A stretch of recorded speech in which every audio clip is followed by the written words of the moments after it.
Hola hermanos y hermanas de la Iglesia Zoe, ¿cómo están? Seguimos un domingo más compartiendo la palabra de Dios por este medio. Ustedes saben que tenemos que esperar todavía, seamos prudentes, pacientes. Y muchas cosas hemos aprendido en estos días, en este año ya casi de estar guardados en casa, quizá ahora un poquito más con mayor apertura, pero sin la posibilidad de tener todavía nuestros cultos como es debido. Dios tiene un plan. Y ha tenido un plan para trabajar con nosotros y enseñarnos muchas cosas durante este año. Y en cuanto podamos regresar, cuando veamos que es el consejo de Dios, que es la decisión de Dios, regresaremos a nuestros cultos presenciales y tendremos algo mejor que lo que teníamos hace un año como Iglesia Zoe. Mientras tanto, hoy volvemos a compartir un poco de la palabra de Dios en Marcos 12, 18 al 27. Marcos 12, 18 al 27 nos habla de una cuestión muy particular. Un grupo político-religioso que quería aprovechar la ocasión porque otros grupos políticos religiosos, quizá más religiosos que políticos, y más político que religioso, pues habían tratado de avergonzar o de ridiculizar a Jesús y no habían podido. Entonces dijeron, pues vamos a tratar nosotros de hacerlo, aprovechar el momento. Y quizá pensaban que eran más astutos que Jesús en lo que iban a preguntar, y pues Jesús contestó de una forma que nos da muchas enseñanzas. Ya hemos visto el domingo pasado el tema dicen que no hay resurrección. Este grupo político religioso decía que no había resurrección, y como muy bien claro marca la Biblia, dicen, de que diga alguien a que sea una verdad es diferente, ¿no? De que diga cualquier persona que lo diga Dios es muy diferente. Pues estos que decían que no había resurrección, que estaban acomodados políticamente, que no esperaban a un Mesías político, que pues estaban así viviendo una comodidad entre el gobierno romano y pues lo que entregaban de sus compañeros o conciudadanos judíos, les hacía tener ciertas preferencias, ciertas comodidades, ciertos accesos a oportunidades, cosas así. Pues ellos vivían tranquilos, ¿no? Y por lo tanto pues ellos no esperaban al Mesías, sino ellos tenían intenciones equivocadas, intenciones que pues lo que buscaban era estar todavía mejor colocados frente a los gobernantes romanos de aquella época. Estas personas, lo vimos la semana pasada, nos quedamos con esa idea, se acercaron a Jesús para preguntarle algo. Hoy vamos a ver un poquito esta pregunta y el próximo domingo analizaremos con más detenimiento la respuesta de Jesús. Hoy, si quisiéramos ponerle un título a nuestro mensaje, le pondríamos ¿de quién será esposa? Porque esa pregunta es la clave de toda la introducción que hacen estos judíos, este grupo político religioso, explicación tras explicación para llegar a una pregunta totalmente equivocada. ¿De quién será esposa? Y ahorita vamos a ver esta pregunta. Vamos a pensar. Versículo 19. Ya nos dijo el 18 que ellos eran saduceos y decían que no había resurrección. Y luego se acercan a Jesús y el versículo 19 nos da unas claves importantes para entender y para aprender esto que no debe suceder y que no deberíamos hacer. Se acercan y le dicen, maestro. Esa palabra es algo interesante. En griego dice más específicamente maestro bueno en una sola palabra, o también podría traducirse maestro de lo bueno. Esa forma de empezar a hablar es una forma pues un tanto equivocada, porque seguramente Jesús sí es un gran maestro, el mejor maestro, y de lo bueno, lo excelente. Excelente en su contenido, excelente en su metodología y excelente en lo que nos quiere enseñar. Pero no era así con un afán real de decir vamos a acercarnos con toda sinceridad y sencillez, humildad, a ver qué nos enseña este excelente maestro, ¿no? sino era una forma como de hacer caravana. Oh, gran maestro, algo así, ¿no? Maestro bueno. Y como que con eso quería que Jesús iba a decir, sí, a ver, dime, sí, soy maestro de lo bueno. Maestro bueno, ¿no? Ni siquiera le dijeron rabí, porque ellos decían, no, el rabí es otra cosa, ellos no eran rabinos, los rabinos eran los fariseos, ellos eran sumos sacerdotes, más.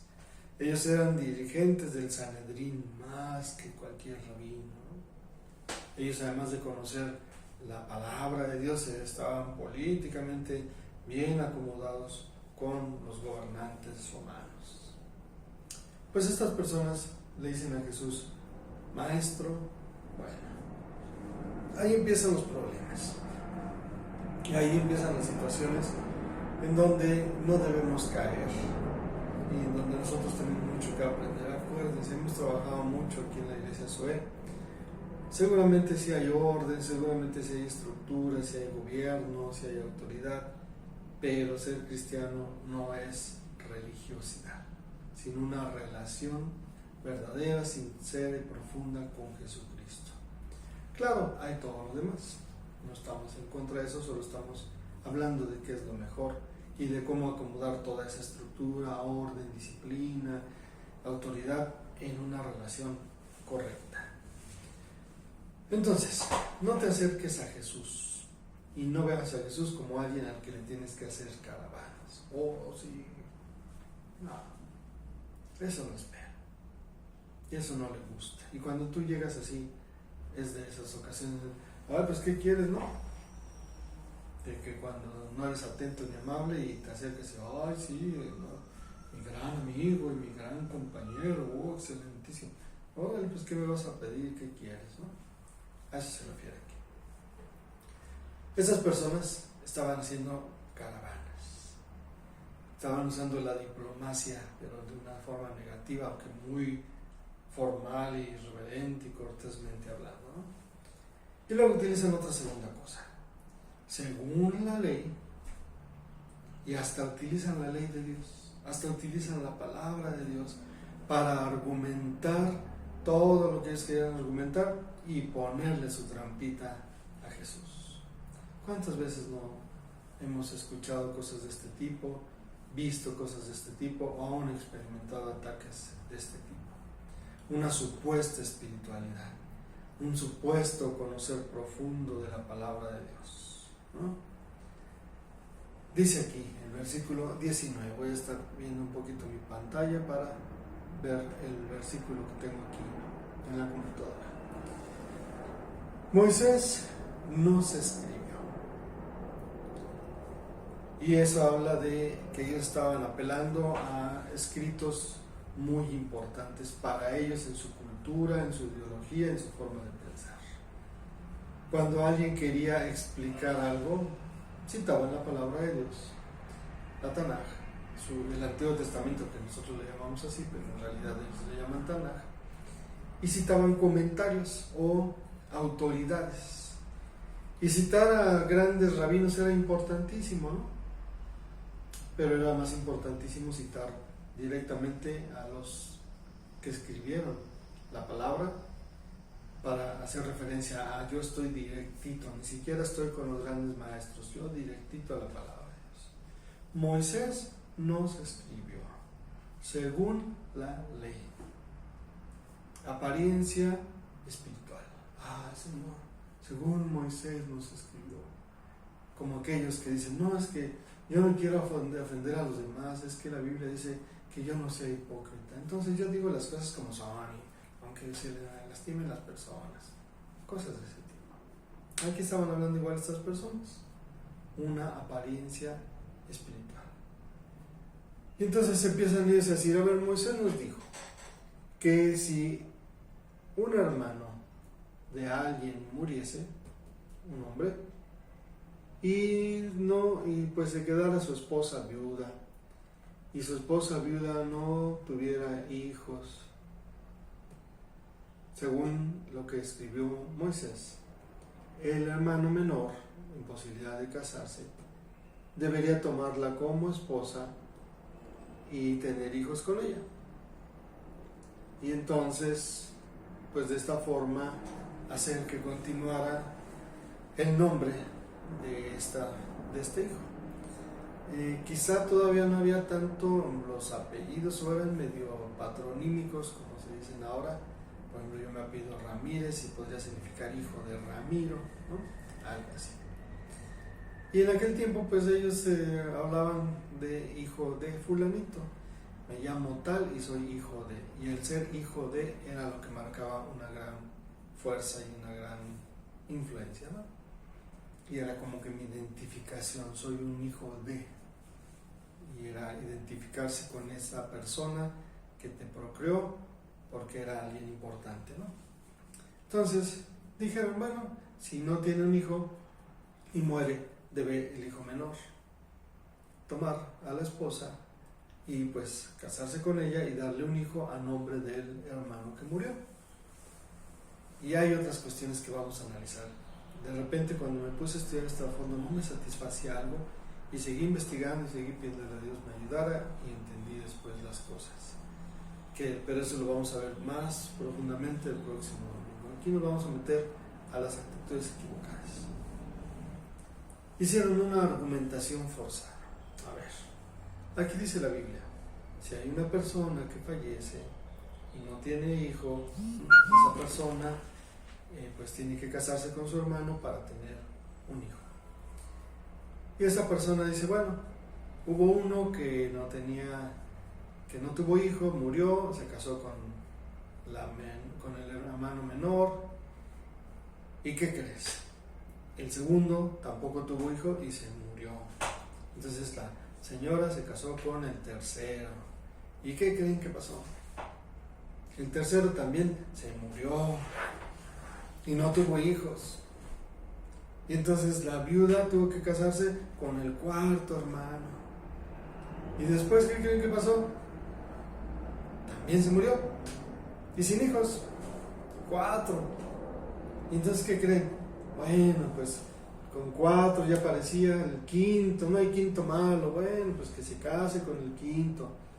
Se casó con el quinto y de repente también pasó lo mismo. Qué mala suerte, ¿no? De esa señora, de esa persona. Viuda 5 veces. Y no bastaba 5 veces, ¿no? Volvió a seguir con lo de la ley y entonces la 6ª vez. Y en la 6ª vez, ¿qué creen que pasa? Se vuelve a morir la persona. Y entonces van platicando esto. Y dicen, ¿qué creen?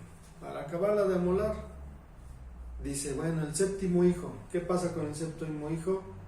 La toma como esposa y también se muere. Una argumentación forzada. Sí llega a pasar, ¿no?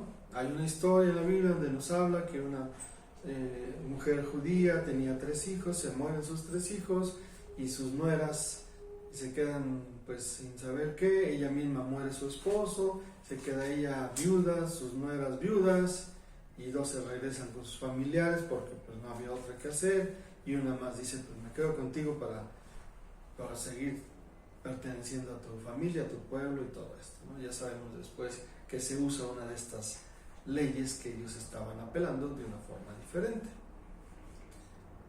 Entonces hacen una explicación forzada, una argumentación forzada de un versículo de Deuteronomio en el capítulo 25, el versículo 5. Dice, cuando hermanos habitaren juntos y muriere alguno de ellos y no tuviere hijo, la mujer del muerto no se casará fuera con un hombre extraño.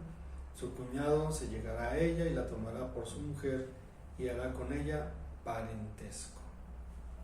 Y hay una ley ahí que la voy a explicar, pero que nada más la menciono. Estaban apelando ellos a ese versículo que no tenía nada que ver con lo que ellos estaban diciendo. Lo estaban forzando mucho, lo estaban obligando mucho.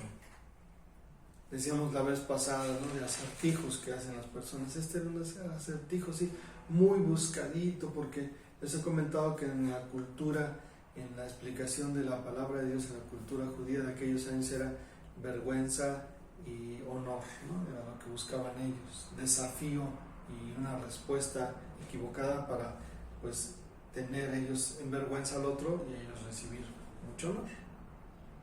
Y ahí estaba el asunto.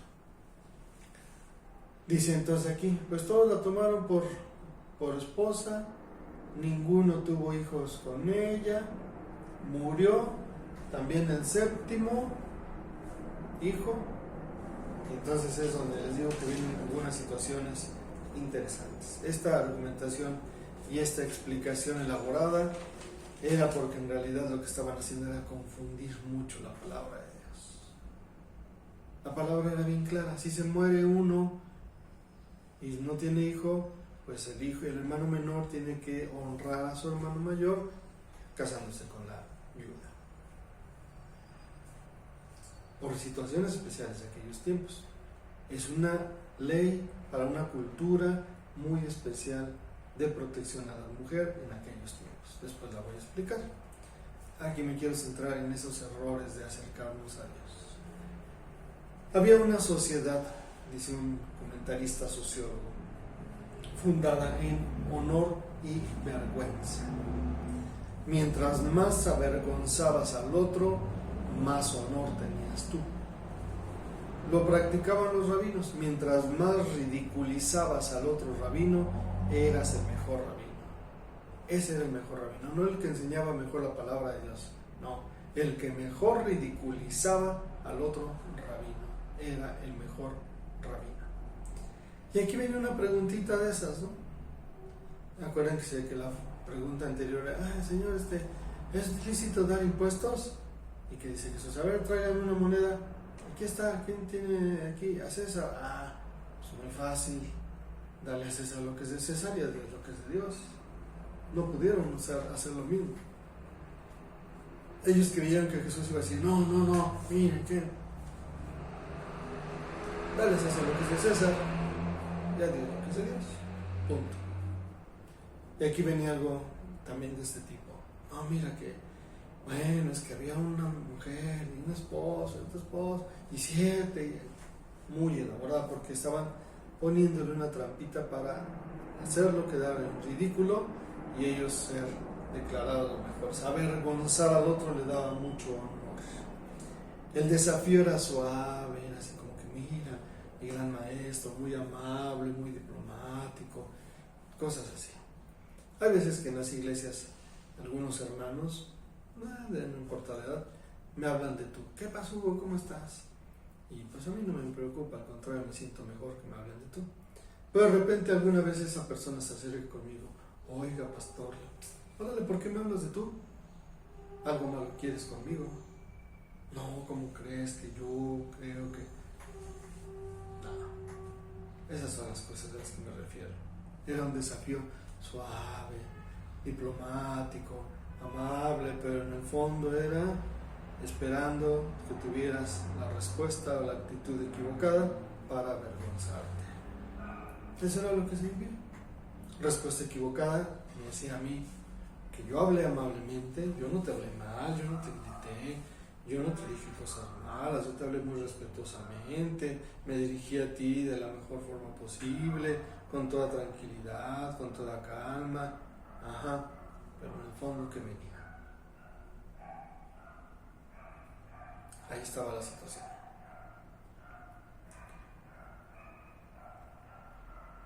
Ellos preguntan algo que no creían. En el versículo primero de esta parte 18 nos dice la Biblia, la misma Biblia nos dice: ellos dicen que no es resurrección. Y entonces hay una pregunta muy elaborada, muy compleja, con una serie de suposiciones, que no es difícil que suceda, pero que pues hay muy pocas probabilidades de que suceda. Y al final dicen: oye, en la resurrección. Y uno dirá: caray, pues no, que no crees en la resurrección. ¿Por qué preguntas algo de la resurrección si no crees en la resurrección? Porque la pregunta era: en la resurrección, pues cuando vuelvan a vivir, ¿de quién será esposa? Esa era la pregunta del versículo 23. dice exactamente, en la resurrección, cuando resuciten, ¿de cuál de ellos será mujer?